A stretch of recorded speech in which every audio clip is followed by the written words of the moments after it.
Welcome, listeners. You are here with your host, Mr. Budget Pedal Chap. You are also joined by Mr. Matt Quine this week. Say hi, Matt. Hi, Matt. Hi, Matt. It is episode number 50. We are so bloody close to being a year into this. It is. You can almost taste it. So 50. That's half of 100. That's a lot of episodes.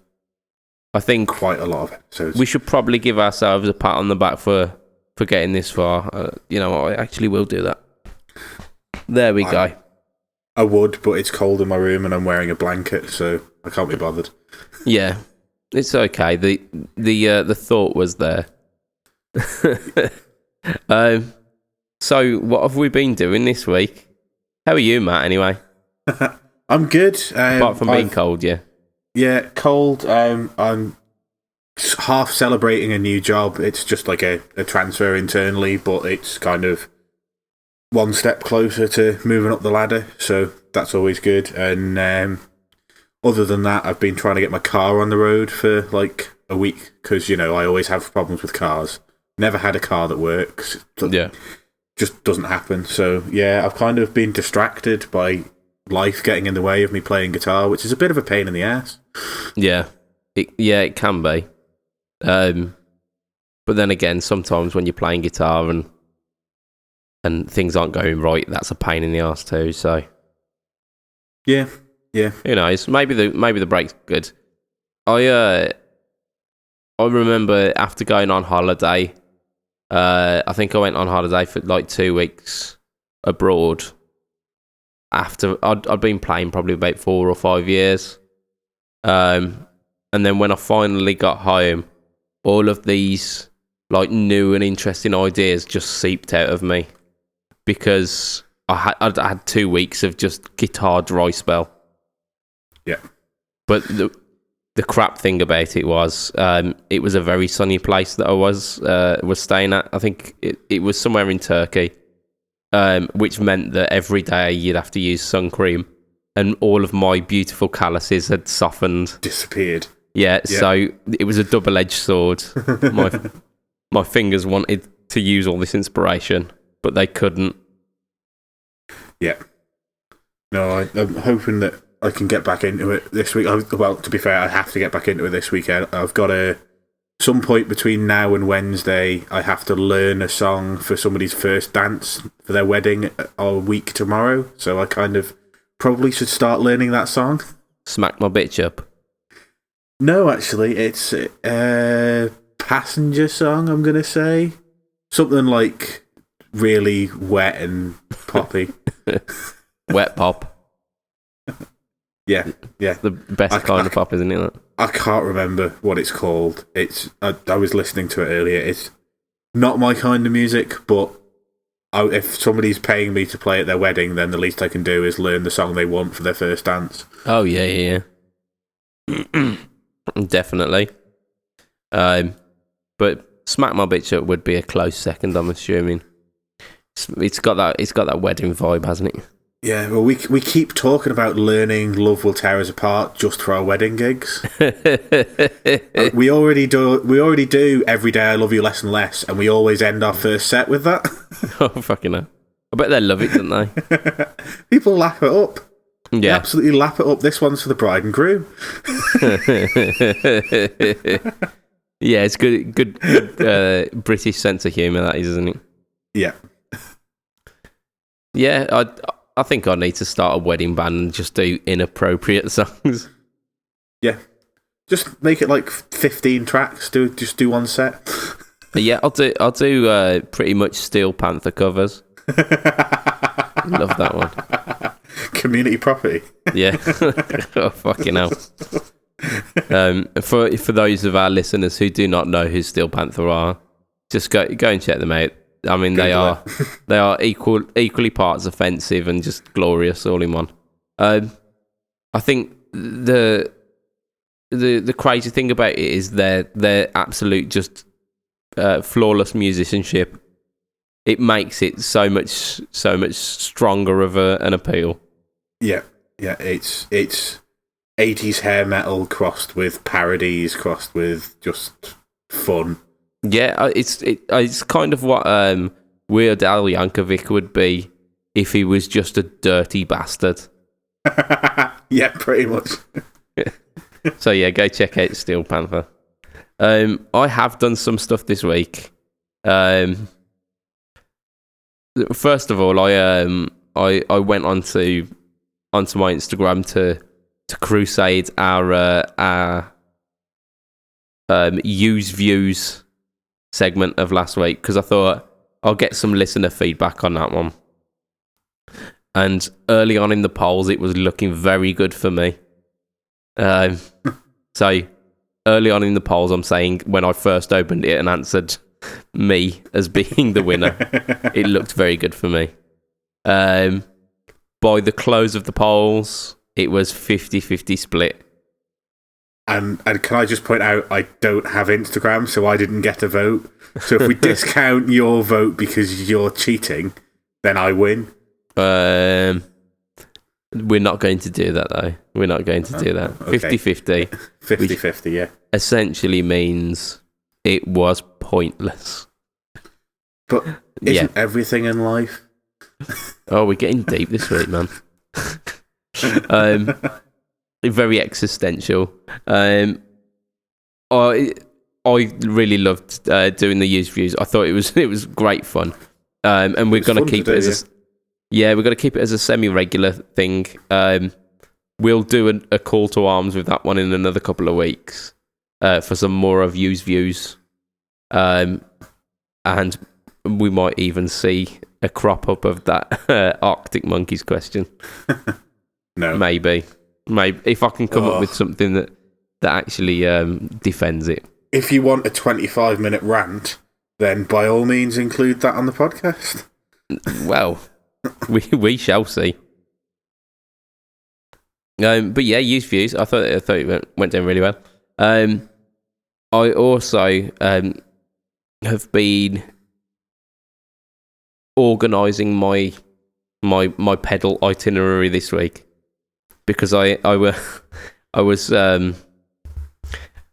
under the realisation that some of my pedal builds have been taking a little long. What gave you that idea?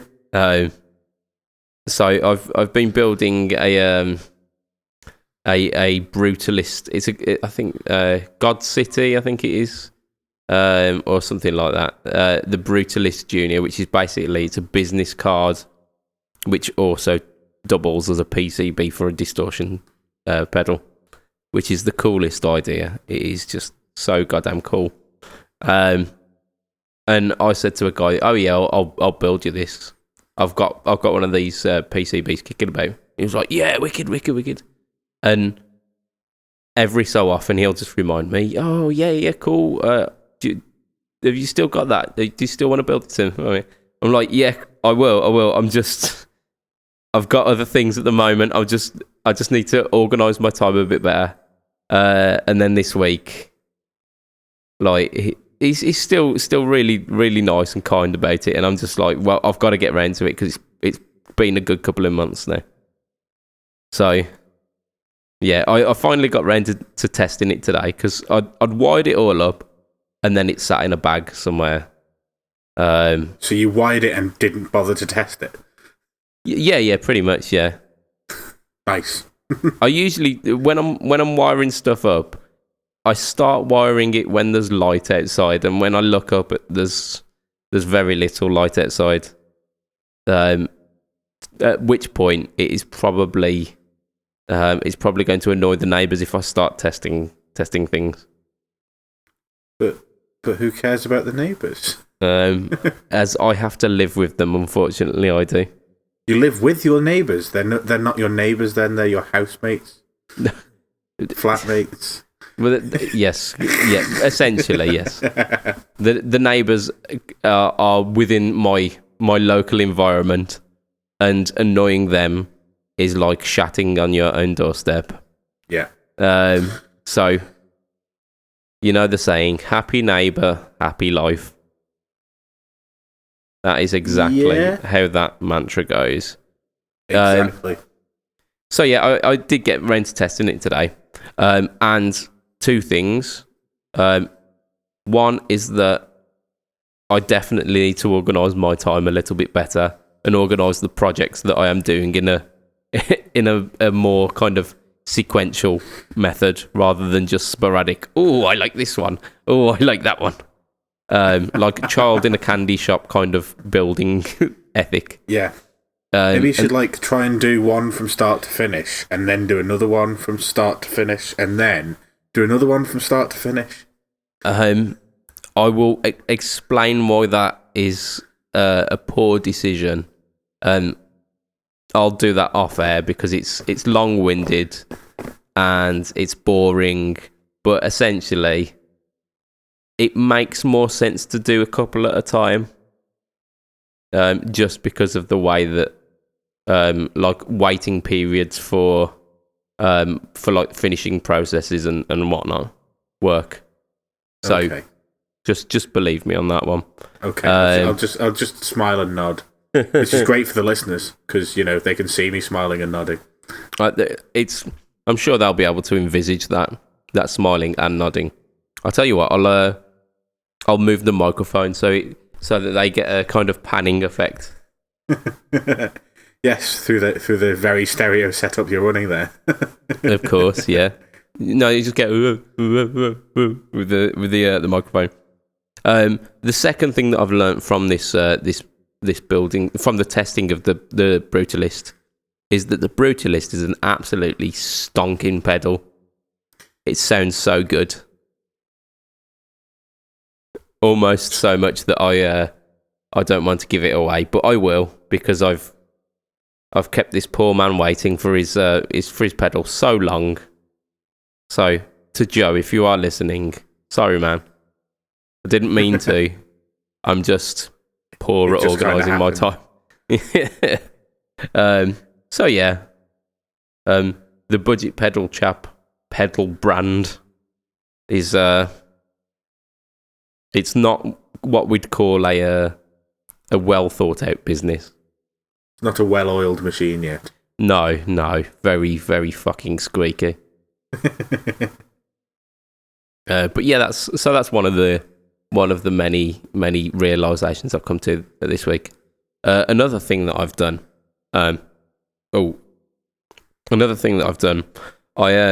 I participated in an online YouTube jam.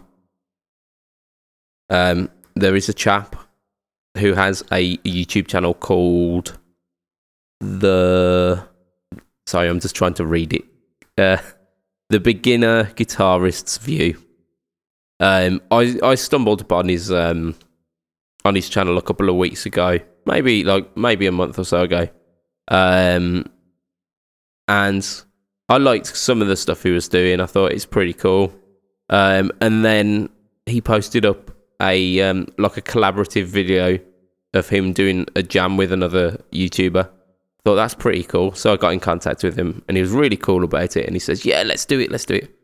And then within a week, we'd got this video out. So that dropped today. It's so new that Matt, you haven't even seen it. I haven't. I've not managed to catch up on YouTube today at all, so I haven't seen whatever video came out on your channel this week. I've not seen that one either.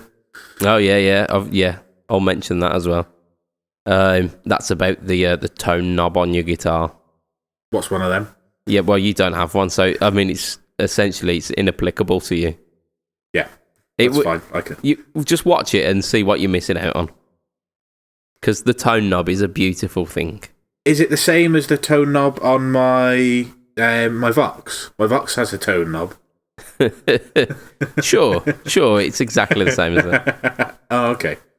I'll just apply it to that. I've just got to remember that the Vox calls it tone cut, which just means that they've wired the pot in the wrong way.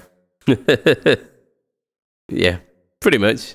I mean, you've got your vintage SG. When that's done, you'll have 2 tone knobs. Yeah, and I won't know what to do with them. It's just whack them up full and get you rocking. That's how usual people do it. You just whack it all up, everything up full, all your dials up full. Or you put the neck one on totally off, and then stick a load of distortion on and try and play Santana licks. Yeah, I mean, that is one of the things that I did do on the video. I think it was bridge pickup with all of the with all the tone off. Yeah. I ended up getting a Santana tone. Were you using single coils though? Yeah. Yes, I was. Yeah, I was using my telly that's got 2 telly pickups in the neck. I remember this guitar. Yeah, it's awesome. I pulled it out of storage and it was awesome. So I thought I'd do a video on it. I use it as a normal telly though. I only use like neck single coil telly and bridge single coil telly. Right, okay. And generally speaking, there's a lot of kind of Santana-y, Clapton, Bonamassa kind of tones coming out of it, which is pretty cool. Yes. So the tone knob it's a thing that you should use. If you have one. Yeah. You need to get a drill out and make that happen in your carbonator. For those of you in the Facebook group, they'll remember that I posted somebody was selling a Squier carbonator, which I've not seen any of the Squiers, even on eBay. Yeah. Because I quite often look and think, should I buy another carbonator? And then look on eBay and like people are asking like 800 quid because obviously it's a discontinued model. Yeah. And you're like, no, I should not buy a carbonator. I spent 600 quid on this one. Why would I spend 800 quid on one that I haven't done any upgrades to? So I never think about it. But that one popped up, and if I hadn't ordered or put a deposit down on that Bolt Strat, Strat is probably not quite the right word. Yes. The unstratty Strat. Strat?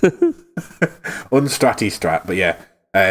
If I hadn't put the deposit down on that, I'd have bought this Squier because that's the kind of thing that I could take a drill to and put a tone knob in, or I could swap the neck out and see what, like the rosewood board, things like that. But yeah. I think about doing, and then I'm like, no, my guitar is perfect, leave it alone. Yeah, it's one of those, isn't it? Tinkering will only serve to detrimental effect. Yeah, especially when it's something that I've been used to for, I believe, 5 years, maybe 6 years at this point. It's kind of like part of me now, so I can't really like start, chopping it up. Yeah. It's definitely something you'd want to avoid. But yeah, like I say, tone controls, they are mystical and magical. So when you get that SG up and running, by the way, have you got that up and running yet, Matt? I haven't, but I was going to take it round to my dad's, but I took my car round to my dad's for him to fix that instead, rather than to drill out a guitar. Priorities, man, priorities. I think actually the SG is in the car because the car was starting to make the weird noises when I was driving it to my dad's to do that. So it actually might be closer to being done by being in the vicinity of the drill bits that I need. Yeah, just by default, the fact that the proximity is closer to where it needs to be. Yeah, but shit, man. That will be done soon. It will be like as soon as the car's sorted, that will be done, and then I'll take the telly body through so that we can get rid of all the old finish, so that I can start refinishing that. Yeah, no, fingers crossed on that one. Absolutely. Just I want to see that one happening. In fact, I want to see both happening because I love tellies. I love the SG. And those blend pickups are just, Yeah, that's why I'm trying to like get this done as soon as possible. But yeah, life is getting in the way. Yeah, I've had a little bit of a chat with Fletch this week about some more pickups actually, but I think I'll leave that for a future episode because I don't think we've quite come to the final point of what's happening there yet. But just so you know, something is happening. You're in talks. Yeah. Anyway, back onto to my mate John on this beginner guitarist's view channel. So we did this online jam thing, and the reason I did want to share it, not just because I want to kind of S my own D here, just be like, yeah, check me out. No, I very much leave tact and kind of musicality at the door and just play notes. Shred like a bitch. Yeah, a little bit. I lose sight of why I'm doing it and get lost in the music. But he's got the backing track for that, and for another couple of jams. He puts those backing tracks for free on his website, on his YouTube channel. So if you want a free backing track to just jam to, with some basic kind of chordal outline and it telling you what you need to do, it's all on there. Okie doke. So there's some pretty cool stuff there, and he's always looking for people to collab with him to do some jam videos as well. So if any of you want to do some collab jamming, John's your man. Right, keep it in mind. Indeed. I'm just going to check our time. We're looking good. We're looking good. We have got some news this week. We've actually got some fucking news for once. Are you sure? You're not like, trawling the internet for Steve Lukather writing an interview? Yeah, this is not Toto-based news this week. This is not just like tangential. Although there was that really weird banjo thing that I shared on the Fret Talk group this week. Yeah. Okay. That's news, isn't it? Yeah. Go on. Let's hear a little bit more about that. I can't even remember what it was called. The guitar. I don't even know. Yeah, it turned your guitar into a banjo, didn't it? Yeah. It sounded alright. It sounded a bit like a banjo. It's a bit of sponge on a stick. Yeah. Sponge on a stick. Yeah, that's the marketing campaign there, isn't it? It's sponge on a stick. But no, this is not the news we were after. This was not the news we were after. There's some pretty big stuff. First thing of all, Boss.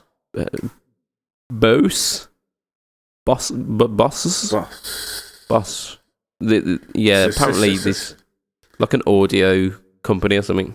Like Rockstar, is it? Yeah. Boss have created a wireless. They've thrown their hat into the ring of wirelessness.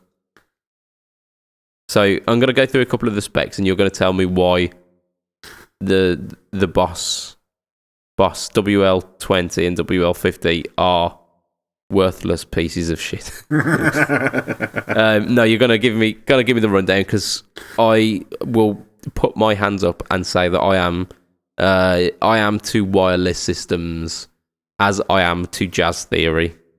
We are very estranged.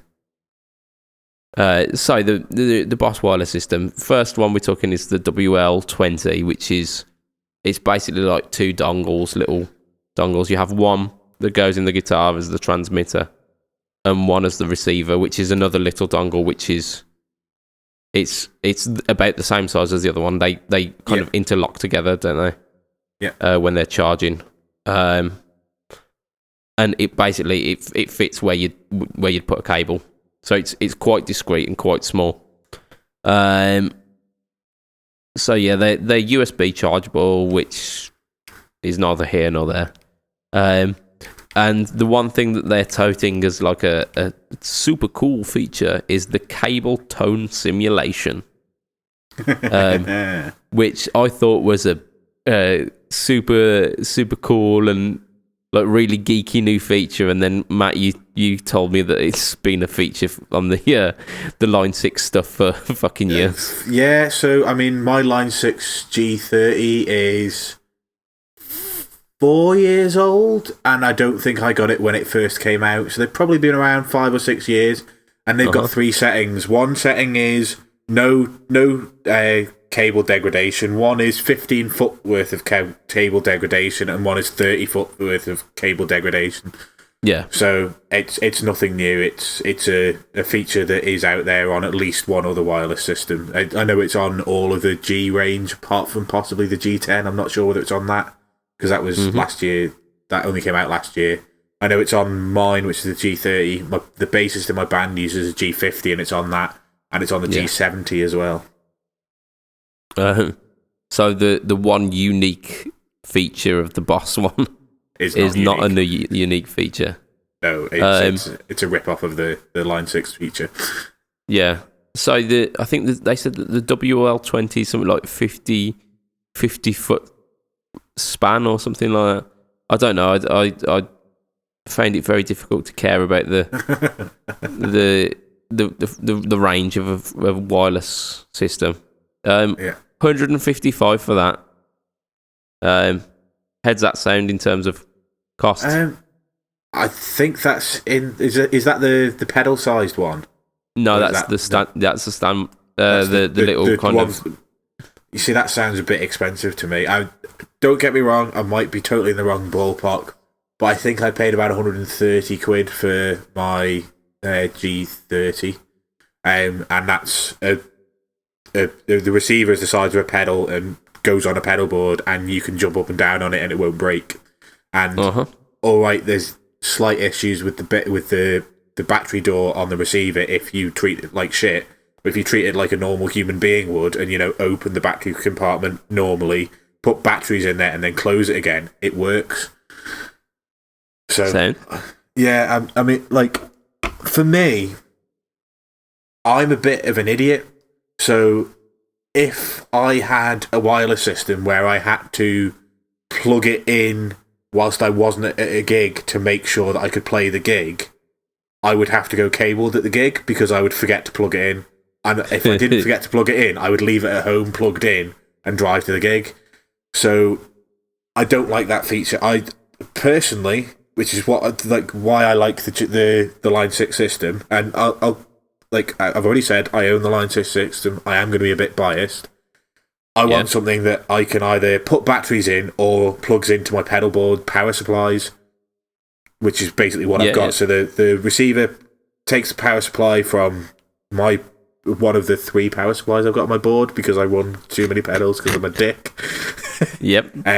But yeah, so that takes power from there, and the receiver, the sender from the guitar, The transmitter, yeah. That's the word I was looking for. The transmitter, it takes The sendinator, two AA batteries, and I now buy I can't even remember what they're called, but it's Duracell's extra long lasting ones that you can't get in the shops. It's like not military grade, but it's something like that they call them, and they last even longer. So I get about 4 gigs out of one of those, or 2 of those, which is not too bad. It works out fairly cheap anyway. But yeah, I like my concern when you're looking at these is if you're going to plug one of those into your pedal board, chances are it's going to be hanging off the side of your pedal board. If somebody stands there, it's going to be a weak point, would be my concern. Then you've got the bit that goes in your guitar. Again, if you take your guitar off and put it down, it's a bit of a weak point. Whereas if you have a cable, if you put a guitar down on a cable, the cable is able to move. Plastic, not so much. Bit There's flimsy. flex in it. And some of the guys, like, I know that Chris was actually having a look at this one in our group, Chris Wilson, that's been on the cast a few times. Yeah. And he actually prefers this way round. And, each to their own. But for me, I wouldn't want... If I was looking at the Boss ones, I'd definitely go for the 50 because that's got a pedal shaped bit. Yeah, it's like a pedal enclosure rather than a... Yeah, that can go on your board, and it's a little bit safe. Well, for me, it's a bit safer for that. And then the other bit is still the same dongle bit that goes into the guitar, but at least you've got that sturdier bit on the ground. Yeah, I think there was no surprises about this wireless system coming into fruition because of the Katana Air, is it? Yeah. Yeah. And it is. If the dongle is the same dongle from the Katana Air, or if it's not, it looks the same and it's in the same housing. Yeah, it wouldn't surprise me. I mean, there wouldn't be much sense in designing a new thing when they've got one already working in the Katana Air. The WL50 is 175, so not a great deal more for the. That's definitely in the right ballpark. If you look at it like the Line 6 systems, then the step ups are quite big incremental steps. So I think the G10 is like 110 now. I think the G30 is up to about 160, and then the G50 is like 230. So you've got quite a big jump between the ones, whereas I know there's only these two, and there's an acoustic version of the first one as well that doesn't have the cable feature. Yes, which I saw as well. Yeah, it's for that and for active pickups as well, isn't it? So yeah, yeah, but I kind of brushed over that one quite a lot. Yeah, because yeah, who uses active pickups? Yeah, what kind of cretin does that? Yeah, I was having a conversation about this earlier on in the week on the internet, and it came to light that my when I bought my Les Paul, it had EMGs in it. Yeah, as you've mentioned a couple of times. They were fun for like a couple of weeks until the battery ran out. Yeah, it's not. It's the guy who installed them didn't like root out a cavity for the 9-volt, thankfully, because having just a gaping hole in the back of a Les Paul, it's like I don't know, drawing a moustache on the Mona Lisa. Incredibly funny, but not very practical. Yeah. So yeah, he just kind of stuffed everything into the cavity, into the normal cavity. Yeah. So fortunately, I didn't have to change the battery on that because I don't think I would have liked to. No. But yeah. So Boss wireless system as a final wrap up of it. Are we going a yay or are we going a nay? I can't really weigh in on this one because, I won't be selling my Line 6 system for one, but there are people who prefer the kind of system that they've brought out. So, for the people who would prefer to have a dongle rather than a belt pack, or I don't use mine as a belt pack, I actually put it on the strap of the guitar because I find that if I put it as a belt pack, every single time I take the guitar off, I end up like yanking cables everywhere. Whereas if I put it on the strap of the guitar, if I take the guitar off, it goes with it. But that's the kind of system I prefer. And that's just, I think, personal. I would guess it's personal preference because there's so many people that talk about the other type. So for people that are looking at that, I know the Guitar Geek had something on his channel last week that was very similar. They were slightly different, but again, it was just two rechargeable dongles that you plugged in, one on one end and one on the other end. So there are other options out there. I think that was a little bit cheaper, and it was by Nux. Yeah, Nux. Yeah, apparently they're called Nuex, but yeah, Nux. No, it's like Hotone. I think that they're called. Hotone. Hot one, yeah. But yeah, these fucking companies, man. I think if you're looking for something with the dongles, I'm sure the Boss stuff is it's going to be good quality if it's coming from Boss. I mean, if there's one thing that you can't ever fault for Boss, it's quality. Yeah, I mean, rag on them as we do, they build quality product, don't they? They do. It's just not for me. Yeah. I mean, that's Boss through and through a lot of the time for me. It's alright, but it's not for me. So there's another slightly more kind of earth-shattering piece of news this week, isn't there? Did Gibson make a guitar well?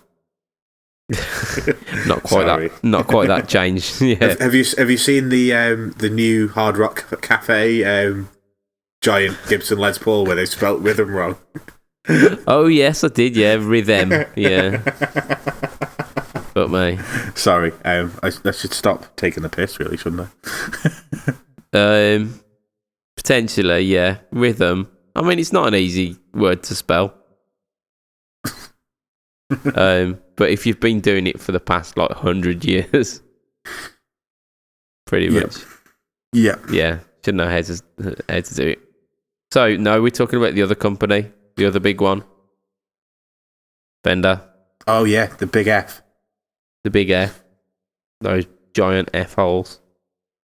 I'm just going to put my phone on airplane mode because it's going fucking scatty. Like that, getting interference. I don't think I've heard anything through mine, so it should be fine. No, it just keeps buzzing. People keep messaging me, and I don't care. Mr. Popular. You're just like, yeah, whatever. Adoring fans. Go fight yourself. I'm busy. Yep. So yeah, Fender.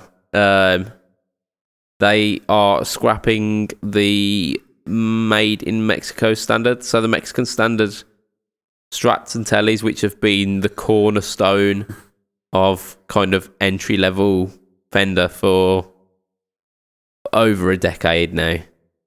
Yeah. More closer to 2 decades, I would have thought.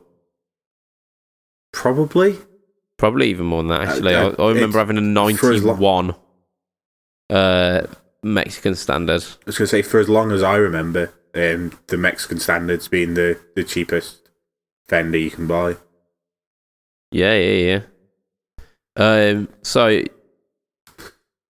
let's have a look at some of the specs of these and see what the differences are between this and the Mexican standard. So the new series is called the Player series.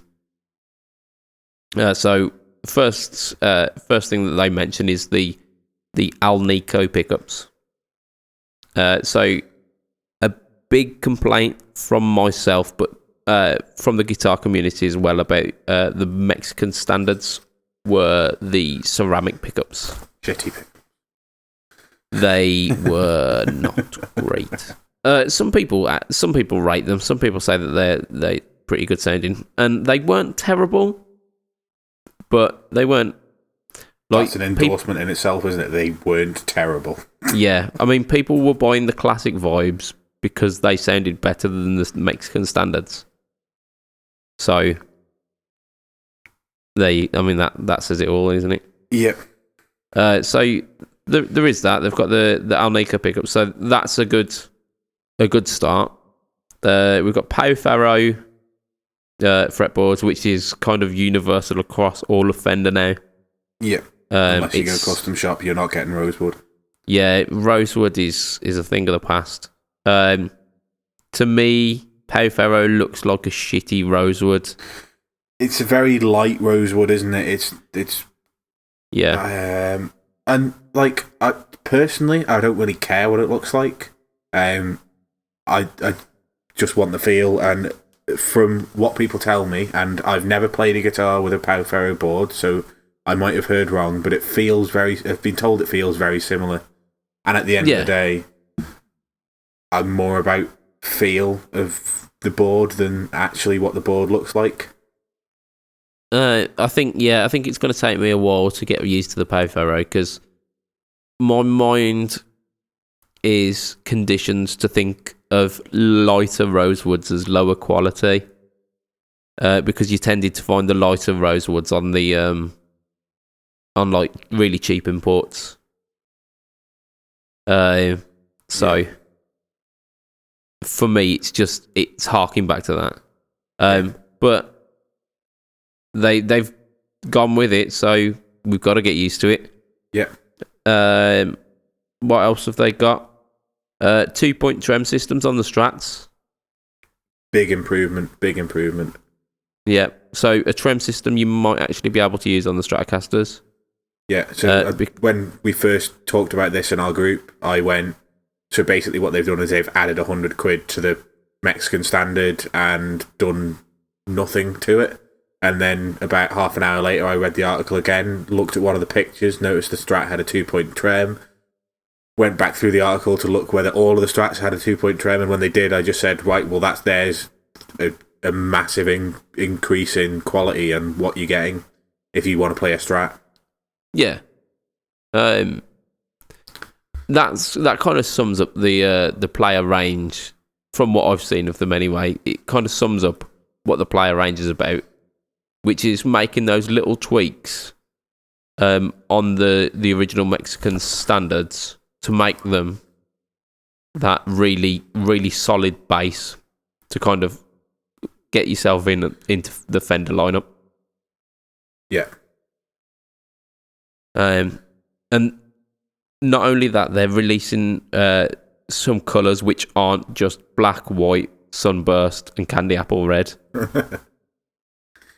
Yeah, they've got that horrible bloody turquoise teal or whatever they call it.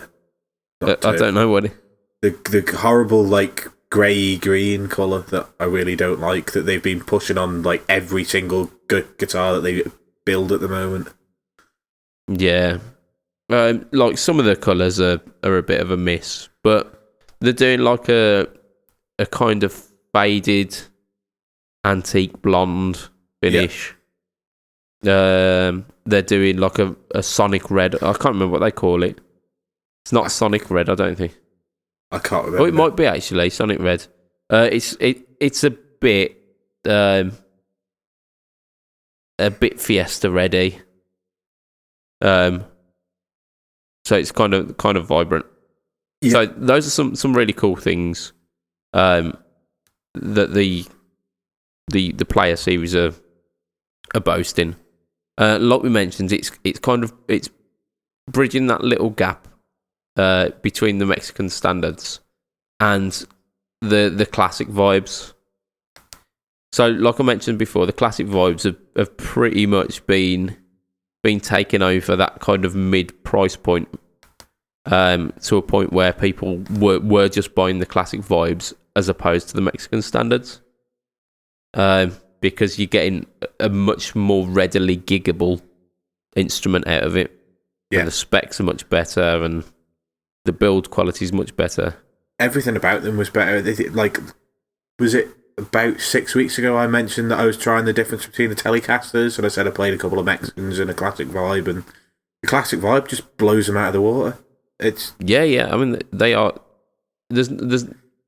I mean, usually people say they're really great for the money, but you don't even need to say for the money. They are really great. Yeah, they're really good guitars, and certainly I wouldn't have picked any of the Mexican Telecasters over them at all in that shop.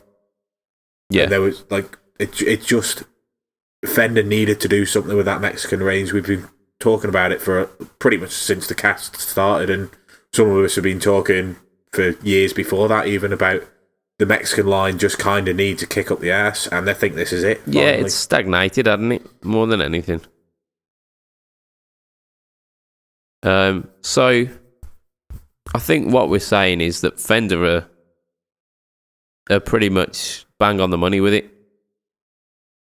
Yeah, I can't disagree with that. It like I say, it's just kind of brought the Mexican line into being that little bit ahead of the Squier, so that you know the classic vibe now is kind of like the best guitar you're going to get without getting a Fender on the headstock, and it might be maybe as good as these Mexican player range. I'd have to try them, but at least these Mexican ones, you can say, oh well, it's as good as a classic vibe, but it's got Fender on the headstock.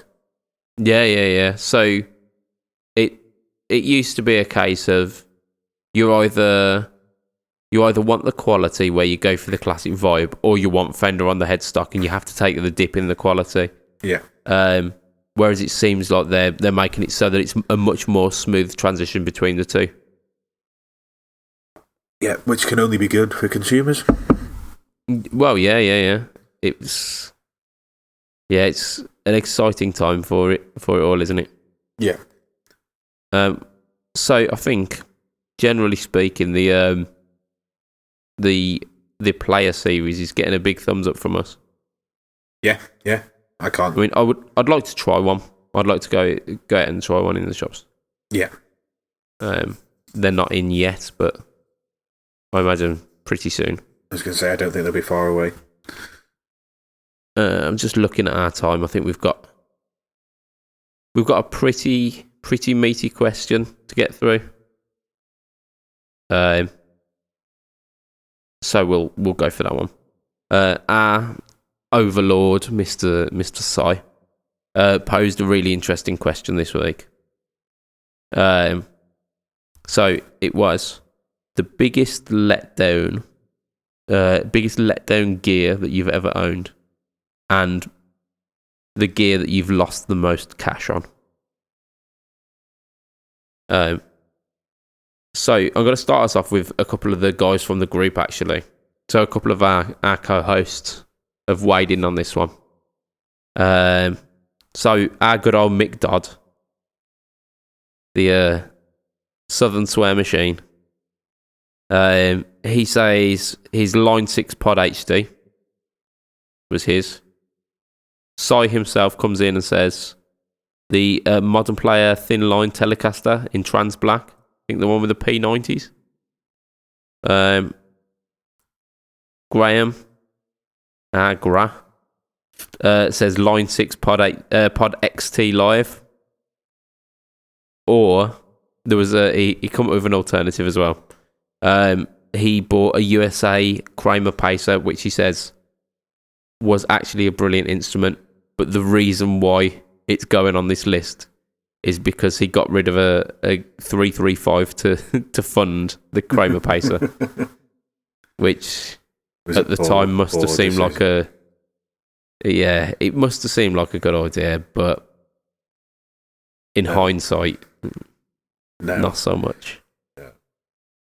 So we've got Paul Farrell, another one of our co-hosts, said he bought a 72 reissue Thin Line Tele. This was pre-owned, and the reason why it was a big loss for him is because the guitar was sold to him with so many issues that he didn't pick up on. So there was like frets that were really badly worn and dented, and he had a real struggle getting rid of it after that. Yep. And then Mr. Ferris, Mr. Joe Hollywood himself, Mr. Guitar Geek, bought the entire Line 6 Dream rig. And ouch. I mean, at the time, it seemed like an absolutely fantastic choice. But ouch. But yeah, he experienced so many technical issues with every part of that Dream rig that it ended up being a nightmare for him. Yep. Yeah. How about yourself, Matt? Is there a purchase that you lost a lot of money on, or that you just felt completely let down by? The most let down I've ever felt was the Marshall TSL 602, the Marshall 60 watt 212. I bought it with the intention of it being a really good Marshall sound, and it just never quite felt how I thought it should feel. Like, the crunch channel didn't sound like a crunch channel. And that was like, that's what you buy a Marshall for. You don't buy a Marshall for the clean. You buy it for the crunch in the drive. And the crunch channel just was such a letdown that I never used it. Like, I think I gigged it maybe 4 or 5 times. I think 3 of those times it was in stereo with the Vox. And I couldn't ever get the sound that I wanted out of it, which is why I didn't use it for 12 months, and then now it's in a shop trying to get sold. Yeah. It never gave, like, every time I plugged into it, no matter what I plugged into it, I never got the sound that was in my head that is the Marshall sound, and I think probably that's quite a lot of people's experience with the DSL and TSL series. I heard that the DSL was much better than the TSL. I heard that the TSL... it was quite a flawed amp. Yeah, and maybe that's it. But I think that's probably, I would say that'll be the biggest disappointment. And it'll probably end up being the thing I lose the most money on. I'm pretty scrupulous when it comes to buying things and selling things, so I pretty much exclusively buy second hand, with the exception of the Cabronita and my Explorer. I don't have any. Oh, and the pink Sparkle Strat, but that doesn't count because that's no longer the same pink Sparkle Strat as it was when I bought it. But yeah, everything else, guitar wise, I bought second hand. The TSL I bought second hand, but I spent 300 quid on it, which was probably over what it was worth, and I'll probably be lucky to get 175 for it over here, just because of what it is, and that'll be 125 quid loss. The biggest loss I've had so far confirmed would be my Mexican Strat, which I bought for 300 and sold for 200, which is not too bad. Not shabby. Yeah, it's not shabby at all. What about yourself? Right, so in terms of biggest letdown, and I'm going to lean on Line 6 again for this one. I bought the Line 6 Spider valve head, which sounded fantastic in the shop. And it's Bogner Designs power amp section with basically some form of pod as the kind of preamp and kind of modelling side of it. And just the fact that it was like 100-watt heads and it's really cumbersome meant that I ended up buying the combo version and used that instead, and the head got left behind. But I bought that along with a Marshall 1936 212 cab, and I pretty sure I was told that there were greenbacks in it, but there weren't. They were the G12Hs, I think, the ones that Malmsteen loves. Yeah, the wet fart ones. I don't like them at all. They're not my favourite speaker. No, they really didn't pair up nicely with this with Spider valve. Yeah. And at the time it seemed fine, and it was a great gigging solution, and it was all encompassing because it meant that I had versatility and whatnot. However, I paid for that whole outfit. I paid somewhere close to $1,000. I've got rid of the 212 the 212 cab, and I think I got rid of that for like $150. And the head, I would be lucky to get 100 quid. I'd be lucky to get another I realistically I'll probably get 150 for it. Yeah. There you go. There's 300 of your grand back. That's a significant loss. In terms of like proportional loss, I bought a Dan Electro DC59 for like 160, 170, and I ended up having to let it go for 90 quid. And that is probably one of my biggest regrets as well, because that guitar was killer. I loved it. It's an absolute shed. Don't get me wrong. It's a Dan Electro. It's not actually a great instrument, but it had so much character and so much soul that I miss that guitar. The fact it had an aluminium nut, and when you bend the strings using an aluminium nut, you get creaking. It was fantastic. Yeah, because they're so well put together that they creak when you bend. Yeah, I loved it. It sounded great as well. The pickups were brilliant. The pots weren't great. They needed upgrading, which I never got round to. But the pickups themselves sounded fantastic.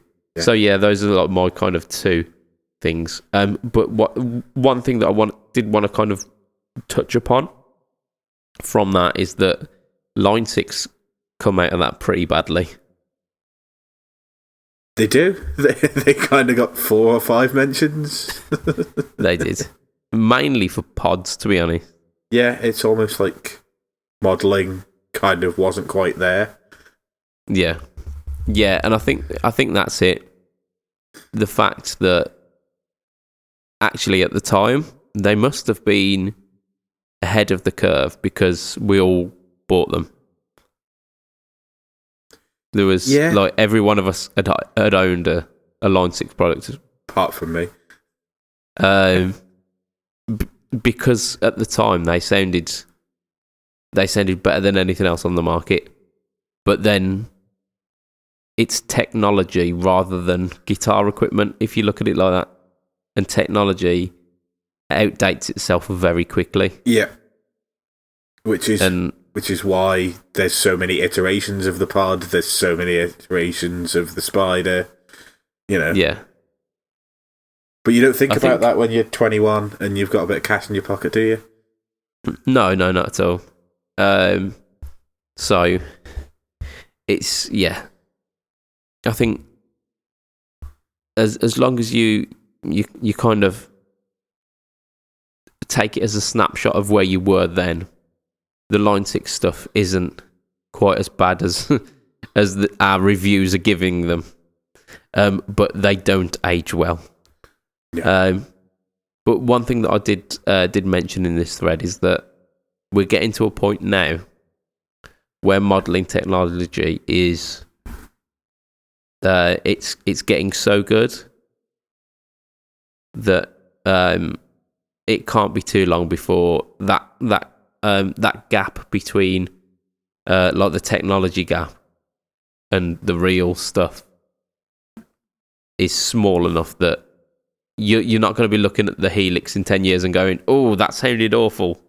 Yes and no, because at the same time as you saying this, in the last month, the Guitar Geek has got rid of his Helix and Ollie has got rid of his Kemper. So clearly, the real stuff is still better. Oh, yes. Yeah, the real stuff is still better. There's no argument from me for that. But is the technology stuff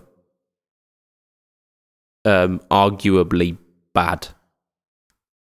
Because I think the point with the pods stuff is that as time's gone on and technology's advanced, so our perception of what is good has kind of the benchmark has gone up. Yeah.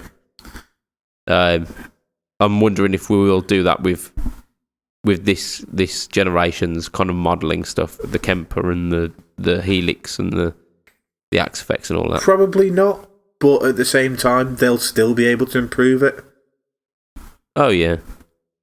But you're probably right in that you're not going to look back and think, oh, that was recorded on a Helix, I'll never ever listen to that ever again because that was a god-awful tone, whereas that was recorded with a pod an original generation pod.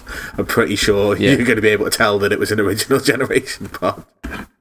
You'd be surprised. I mean, there are quite a few recordings, like albums, that feature the old rack pods as like their bass tones, and you would not know. Yeah, maybe. But yeah, I think I don't know. It's another one of those where time will tell, isn't it? Yeah. And just before we move on, like you talking about your horrendous experience with the Spider valve. Yeah. When I was buying my Vox AC15, I was talked out of buying a PV Viper 75, which I think was probably the best conversation I've ever had in my life, because I nearly bought a PV Viper 75 and a Sampera foot switch, which would have been about 500 quid for the two. Fucking hell. And instead of buying that, I bought a Vox AC15. I'm gonna put that down as best tonal decision you ever made. Yeah, definitely. Like literally, it came up on my Facebook story the other day, and I was like, "Yeah, I think I'm gonna get one of these." And it was a PV. Yeah, and I was like, and I won't need to buy any pedals because I'll have all of the stuff in there, and this foot switch has got like 9 different buttons on it, and I can have different sounds. And reading through it, I was like, "What the bloody hell was I talking about?" Yeah, I mean, technically, those things were possible, but none of those sounds would have been nice. Yeah, no, and basically the other guitarist in the band and the bassist who was in the band at the time, who's no longer the bassist, basically just went, if you have that kind of money and you don't buy a valve amp, you're stupid, and they were right. Yeah. So I bought. Yeah, you get less bells and whistles, but the core of it all is much. It's like having a shitty cake with lots of icing and frosting and all the sprinkles on top is still going to be a shitty cake. Yeah. Whereas the Valve amp may not have the sprinkles, but it's fucking good cake. Yeah. Really, really good cake. Yep. And I think that's probably the best. Like, if you flip the question that we had on, that's the best decision I've ever made. It's like Instead of losing out on lots of money, I've not lost out on the money because I made a sensible decision. Because I wouldn't have that PV Viper now if I'd have bought that 6 years ago. No, hells no. I had a couple of students way back, probably about 8 or so years ago, who had bought the Viper. I think they were the 30-watt ones. They're like kind of towing the line between practice amp and just about giggable. And the interfaces on them was just horrendous. They were so fiddly and awkward. Yeah, and I can imagine trying to. This was me with a Sampera foot trying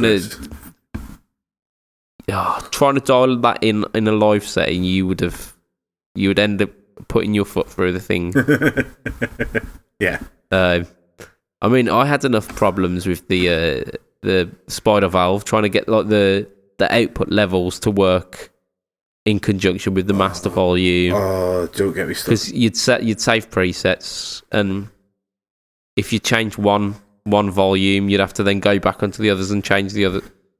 It was a little bit of a nightmare. Yeah, that just takes me back to my Vox VT50 that I had. Like, I didn't understand that there were like the volumes wouldn't master across the two channels because it was 2 channels.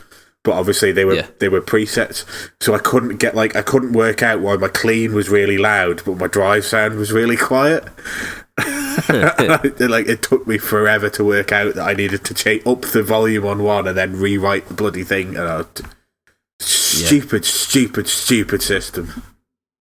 Yeah, well, it requires a little bit of playing about, and in a live environment, you don't have that time. You've got to get in, sound check, turn up. Yeah. Okay, show me your clean, show me your drive, show me your solo, and then that's it. Yeah. And you're done. Yeah. I think, to be honest, that's where we're gonna end it for this week, because we've done enough ragging on Line 6 and technology in general. And we're up at the hour anyway. So if you want to catch us online and have your say on the Fret Talk podcast, get your questions and your news stories in, go into Facebook groups and search for Fret Talk podcast. You'll find all of the hosts, all of the people who have been on here are in that group and are active within there. If you want to find me, Mr. Budget Pedal Chap, online, you go facebook.com/Budget Pedal Chap. You go instagram.com/Budget Pedal Chap, or you go YouTube and you type in Budget Pedal Chap and you'll find me. And like I say, this week's video is about the tone knob, but also check out the beginner guitarist's view jam on the track Community, a Santana style track apparently. Sounds pretty cool. Matt, you are on the Bad Bookers podcast every week. Yep. You are also heel_Matt Q. Correct. Is that Twitter? Yes, it is.